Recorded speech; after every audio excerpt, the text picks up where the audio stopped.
Hey guys, how you doing there? Carlos here from YuGiOh. And today I want to talk about egos. The players today have some type of ego that they have there. I've watched a lot of Yu-Gi-Oh duels on YouTube, and even at my locals, and even at other places, other tournaments and everything. And I've noticed that everybody has, not everybody, but some people have this big ego that they go playing there. And I'm going to tell you, you're going to need to leave that ego at the door. When you walk into your locals or anything like that, if you happen to have an ego, it's going to hinder you from playing better Yu-Gi-Ohs.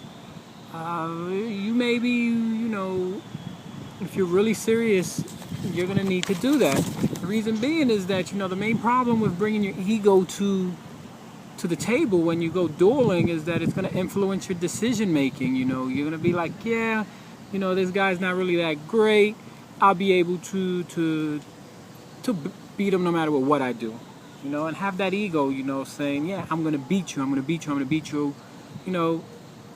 I'm not going to say that you shouldn't feel that way, that you should be confident in yourself that you're going to be able to beat your opponent, but there's a way to do it. And if you have that type of ego, that you're going to beat them down, and you let them know that that's what you're going to do, even though, it's a duel, that's not good. And your ego may lead into several traps that you may leave on the table, with being one, you might set cards that you shouldn't.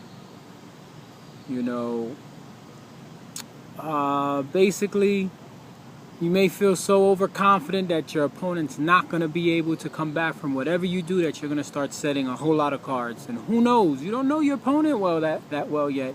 Who knows how they play? But because of your ego and your machismo, or if you want to call it that, or something to that nature, makes you feel that you're a better player than them, you're going to set a lot of traps just to either A, feel that you're better, and B, to scare them off.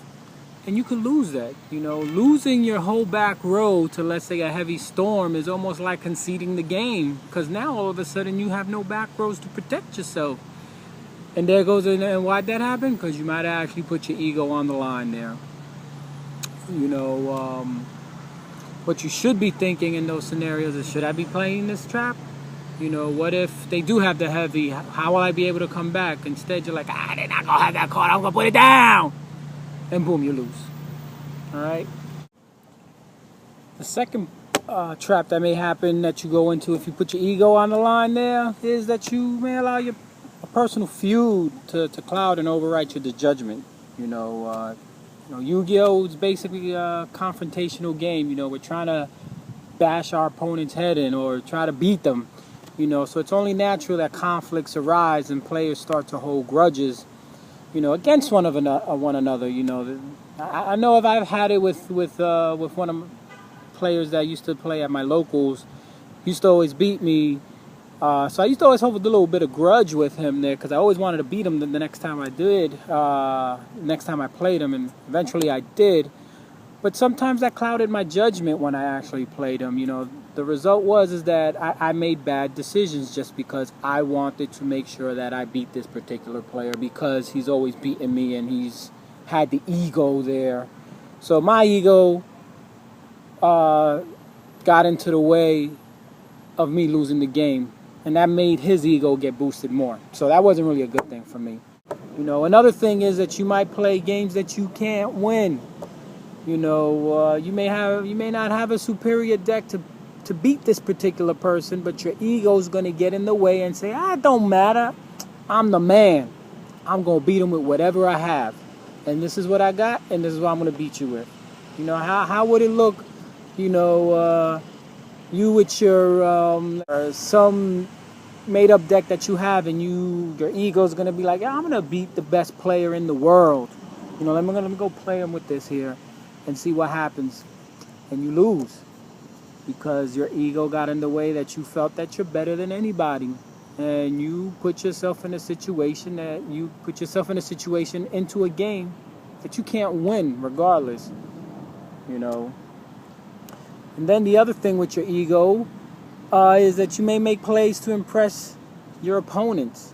You may make these ridiculous plays that may only work out 1 in a million times, but you're going to try to make it that way, and you're going to want to win that way so that you can rub it in their face and say, look, I made this miraculous play. I beat you by doing this, this, and that, you know.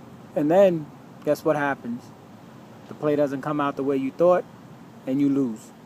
And you lost because you wanted to show off.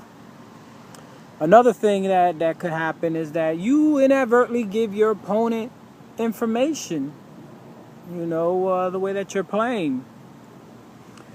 You know, by you doing these things, you're giving information to your opponent, you know, and they're probably, I mean, we're saying that they may not be that great of a player, but they may surprise you and read you and know what you're playing and know what cards you can possibly set and play around it that way.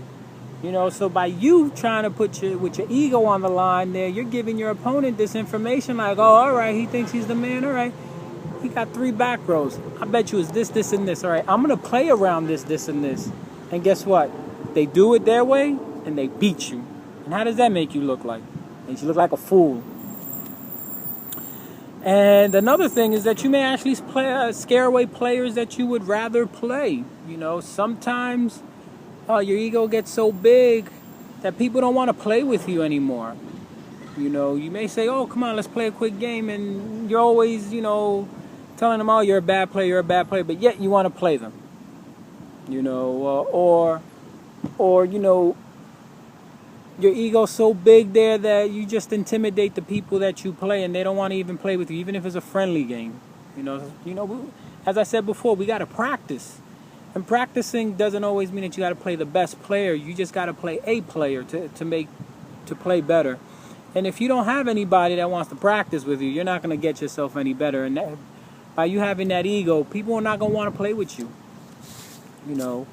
And being that you have this ego too, these same players that don't want to play with you, they may even have cards or trades that you may need for your deck. And guess what? They're not going to want to trade with you. They'd rather go trade with somebody else that's going to, you know, treat them right. You know, that's a fair player that you know, that they want to help you. Because when we doing trades, it's not always that, you know, we trying to help each other out. They got cards that we want, and we got cards that they want, and we try to make a trade. So we're actually helping each other out. With that ego there, they're not going to want to help you out. You know, so learning to suppress or at least control your ego will help you, you know, avoid these pitfalls that I just told you there. You know, and working on controlling that is just another, you know, way to become a better player. All right? So hopefully this helps you out. If you guys have big egos, you guys need to lose them. They can make you and they can break you by having those egos. I know, just going to give you a quick example, and I hate to bring this up, but there was a while back, Nazar, not picking on him or anything like that. I just know that he had to play, after he won YCS Dallas, he had to play a match against somebody because somebody felt that he had a big ego and basically challenged the YCS champion there, and eventually Nazar's ego got the best of him because he actually lost. So, you know, just watch your ego, you know, be a fair player, play right, and people will want to play with you and you'll become a better player. All right? I actually wrote an article about all of this, so if you want, there's going to be a link down below to check that out. Check out the article, read more details about everything, and don't forget to subscribe. And when you're on the site, subscribe for the newsletter too, because I always write articles and you guys will get updated for that. All right, guys? So you guys keep on playing good Yugis, and peace out.